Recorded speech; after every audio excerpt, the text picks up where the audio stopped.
The one habit that ruined your 2024. Delaying studies? Doom scrolling? Overthinking? That one secret habit you're too ashamed to admit. Whatever it was, one thing is for sure. You were running away from your fears. The fear of the pain of studying. The fear of facing the truth that you've wasted your time, your energy, maybe even your life. The fear of change. But let me ask you something.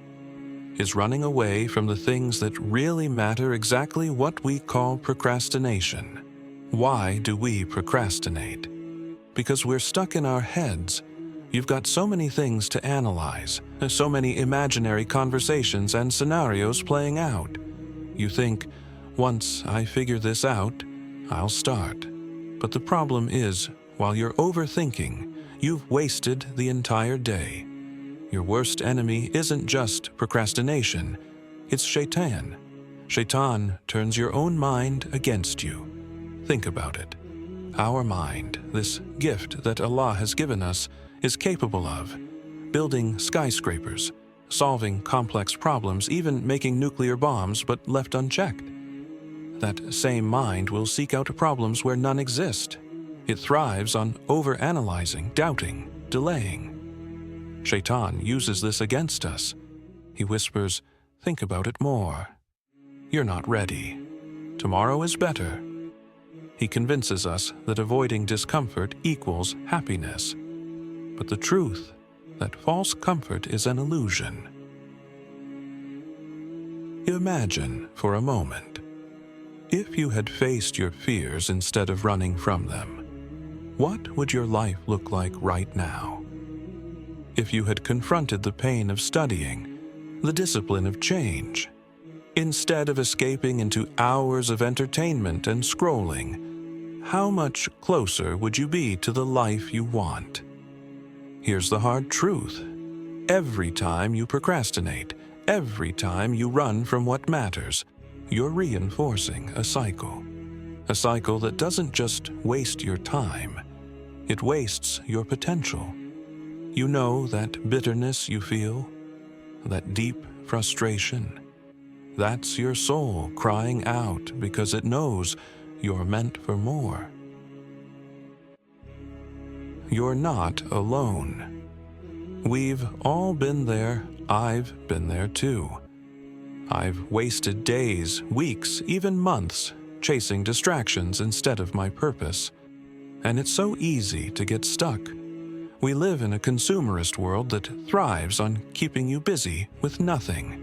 Advertising has us, chasing cars and clothes, working jobs we hate, drowning in endless content, the pull of video games, movies, mobile phone. It's powerful. But here's the thing, you can fight back. How? The short answer, pursue pain, not pleasure. I know that sounds harsh, but hear me out. You've already chased so much pleasure, hours of scrolling, gaming, binge-watching. And where did it leave you? Exhausted, drained, bitter. The resentment builds and Shaytan whispers, it's too late for you now. Why even try? But that's just another trick. It's never too late. Allah's mercy is infinite. And as long as you're alive, there's time to change. Don't let Shaytan convince you otherwise. Here's something you need to realize. Sometimes, life requires us to embrace discomfort. Think back to a time when you thought you'd never recover from something. A heartbreak, a failure, the loss of a loved one. You still remember it. But that heavy, crushing pain has faded. Why? Because over time, you stopped giving it power. The same applies to your regret. If you keep replaying it in your mind, you'll stay stuck. Instead, let go of the past and focus on the present. Stop overthinking. Stop arguing with your thoughts. Think about Jannah. Think about the reward of taking even the smallest step for the sake of Allah. Breaking free from procrastination in 2025. Step 1. Stop waiting for motivation. Motivation is like a random guest. It shows up unannounced and leaves whenever it wants. Instead, rely on discipline and intention. You don't need to feel good to start. You just need to start, even if it's messy, even if it's imperfect.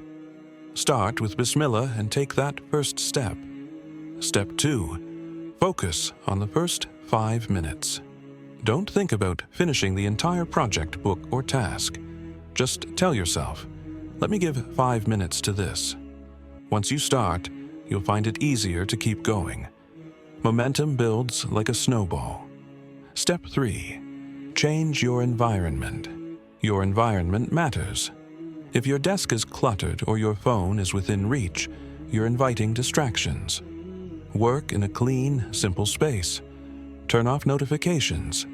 And for the love of Allah, leave your phone in another room. Step 4. Use time wisely. Time is an amanah, a trust from Allah. Think of the verse, "By time, indeed, mankind is in loss, except for those who believe and do righteous deeds."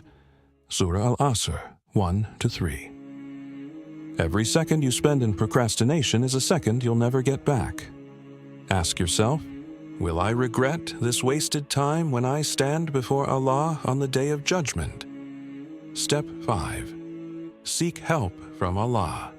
When your mind feels like a battlefield, turn to Allah in dua. Say, "Ya Allah, make me among the people who are productive and focused. Protect me from the whispers of Shaytan." Salah itself is one of the best ways to reset your mind and heart. Here's the truth. Procrastination isn't just a bad habit, it's a spiritual attack. Shaytan knows that every second you waste is a second you could have spent earning Jannah. So fight back. You're stronger than you think. Allah has already given you the tools. Now it's your turn. Start small. Read 1 page of the Quran. Do 1 task you've been avoiding. Don't overthink it. Just start. And when you finish, thank Allah for giving you the strength to act. Because remember, 2025 is your year, inshallah. But only if you take control of your mind instead of letting it control you. Now, what are you waiting for? Stand up. Make wudu. Take the first step.